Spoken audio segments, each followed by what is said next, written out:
Today we're running through one of my favorite power endurance sessions, and the reason we're going through this today is because power endurance training for boulders and for route climbing is actually something that's really hard to get right. So we're going to go through the session today. I'm going to give you some tips about how to get the intensity right so that you can get the best gains from power endurance. So the session we're running through today is called Boulder Triples, and it's kind of as it sounds. We're going to find a boulder problem and we're going to do it 3 times in a row with 1 minute rest in between each attempt. So the idea is that each successive attempt you're getting a little bit more fatigued and you have to fight harder. We're trying to really empty the tank in that 3rd repetition. The first pitfall in a session like this is picking the right boulder. So there's a few things we want to think about when we're selecting the boulders that are going to go into the session. It's not just going to be any boulder. With this one, a few considerations I've thought of is that first, there's not a really distinct crux. I want it to be more consistent in the way that it makes me tired throughout the boulder. I don't want to fall off on the same move every time. And that crux can either be in the way of just one move that's really hard compared to the rest, or something that's really complex and that you're going to mess up in terms of skill because you're tired. We don't want that to happen. And the next thing, at least for this session, is going to be making sure that it's pretty long in terms of the number of moves it's going to be. This one is around 8, maybe even 9 moves if you count some hand matches. So I want to pick something like this, not something that's like 2 massive moves and then a finish at the top. First set done, now we rest for 1 minute and we're going to repeat it. So finding the right intensity for a climb like this, or this session, it's going to take a little bit of trial and error, I think, if you're doing it for the first time. The intensity wants to be around the level so that you're very close, if not falling off, in that last repetition of this triple set. To help with the physicality of this, because we are trying to train that physical element, the power endurance, we want to make sure that the route is relatively steep, so it's not just super technical, and it's going to have that more power element or strength element to it as well.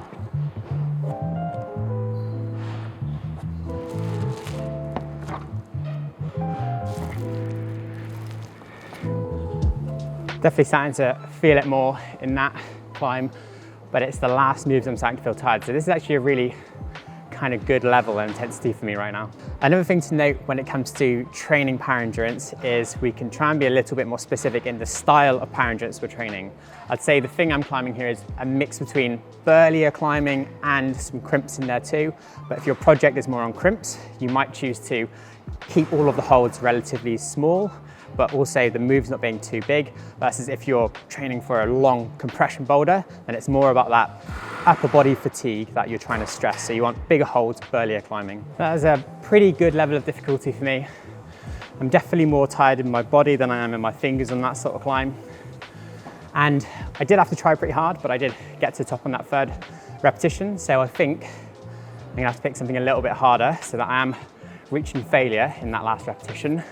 And that way I know I've really emptied the tank and stressed that anaerobic energy system. So now I've got 5 minutes rest before my next set, and I'm gonna go find a different boulder problem. Another option, if the normal circuit or set in your gym is not setting very well for this kind of session, maybe it's really complex or comp style setting, or you just can't find the right difficulty or length of moves.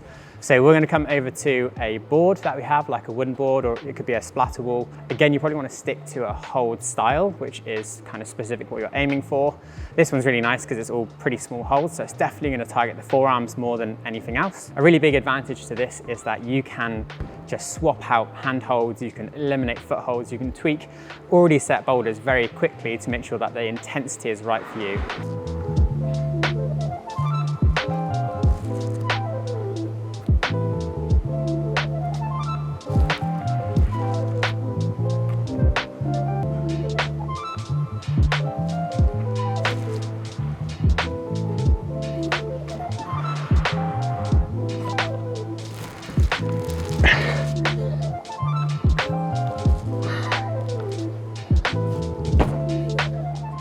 That's good. I felt pretty maximal on those crimps. Felt pretty good until I got there and then realized I was trying pretty hard. So yeah, again, pretty good difficulty. It would be good to have some boulders where I definitely failed and had to give it all, but we're about there with this one, I think. I'll give you one more option which works really well for route climbers, which is to do your boulder triples on a circuit board or even a route. So what I'm going to do here is I'm going to take a circuit which is around 30 moves long, but would be too hard for me to do in one go, so it's super maximal.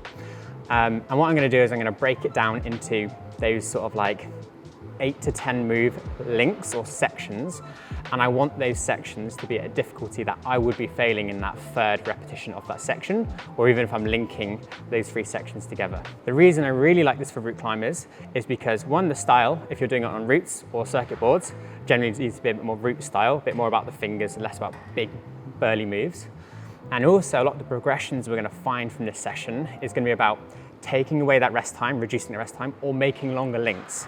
So we can take the same route, reduce the rest time, make the links longer, for example, and in that way we're kind of going through the projecting process in our training. So it has a lot of tactics and skill transitioned into that performance focus we would have in route climbing. Something that we've said on this channel a few times before, when it comes to power endurance training, pacing really does matter. And particularly if you're doing something like the later set where we're picking a circuit, the chances are you're going to do the same bit several times and across several sessions. So you get to know the sequence really well. And what we can tend to do is artificially speed up that pacing to something that just is not realistic to how fast we climb outside. So we fail a little bit on the skill element of it and trying to keep it specific to that movement. But we also will end up spending much less time on the wall. And the time on the wall is actually really important to energy system training. So try not to make the pace faster than you would outside. I think generally I have quite a fast pace to my climbing. It's something I really try to incorporate in. So I'm going to climb with a pretty decent pace, but not something that is unrealistic to how I'd climb outside of my projects. To summarize this session, we're going to pick a boulder that we're going to complete 3 times with 1 minute rest in between each attempt. We're then going to rest for 5 minutes, and we're going to pick different boulders for every set that we do. A good place to start off this session would be to do 3 boulders or 3 sets in total, but usually we'd be looking to progress this as the weeks go on to increase that training load. So we might be going to 4 and then 5 sets or 5 different boulders. So if you're looking to train power endurance, this Boulder Triples session is an excellent session for that. However, there are multiple other sessions which will build into more of a performance focus if you're a boulderer or a route climber. If you're interested in more of these sessions and where we might go with programming, let us know in the comments below. And if you're interested in more training sessions like this and having a prescribed training plan, check out the link in the description and head over to our website.